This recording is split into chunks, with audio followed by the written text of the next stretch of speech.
One of the central arguments advanced by antinatalists is that we ought not to create lives without the consent of the possible being who will or could be brought into existence. There are many versions of this argument. One version maintains that it is wrong to impose life irrespective of the quality of that life.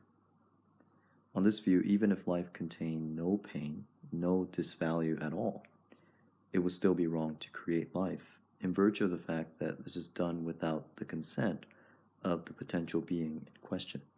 In other words, it's imposed. But one possible objection to this version of the argument is that there's nothing intrinsically wrong with imposing on others unnecessarily, which I think is at least an arguable view. But there is another version of the argument that isn't open to this sort of objection. Unlike the initial argument, this argument takes into account the fact that life isn't always good or even neutral, but can be bad. That is, it takes into account that there is a risk involved in coming into existence. And in light of this, we can restate the argument as follows. It is wrong to impose a risk unnecessarily. And I think many people would accept this. But this argument about consent has also been the target of another popular objection, namely that since we can't get the consent of the unborn, the issue of consent is not relevant. As popular as this objection has been and continues to be, it certainly doesn't seem all that compelling. The fact that we can never get the consent of an individual in this case does not make the lack of consent irrelevant. It just makes the lack of consent inherent to the case. It doesn't remove the problem, it just makes it unavoidable. Similarly, the fact that I can't get the consent of a 1-year-old child does not mean that it is morally permissible to subject this child to any sort of unnecessary risk.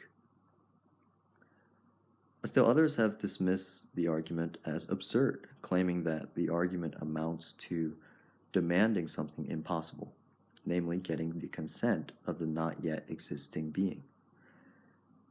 This confusion, whether it's genuine or calculated, often occurs when an antinatalist expresses their view in something like the following way. My parents should have asked for my consent. Now, if we understand this statement literally, this seems to require parents to actually get the consent of the child before they bring them into existence.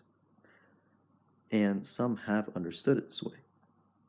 But I think a fair number of those who interpret the statement in this way do so out of an eagerness to defeat the position rather than out of any serious attempt to understand it. It should, after all, be fairly obvious that almost no one actually believes that their parents should have tried to get their consent before they even existed.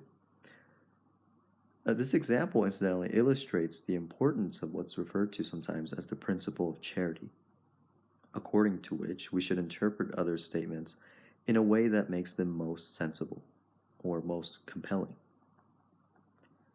So if we apply this principle to the antinatalist who says their parents should have asked for their consent, it's obvious that what the antinatalist really means is that the parents should not have created them given the absence of consent.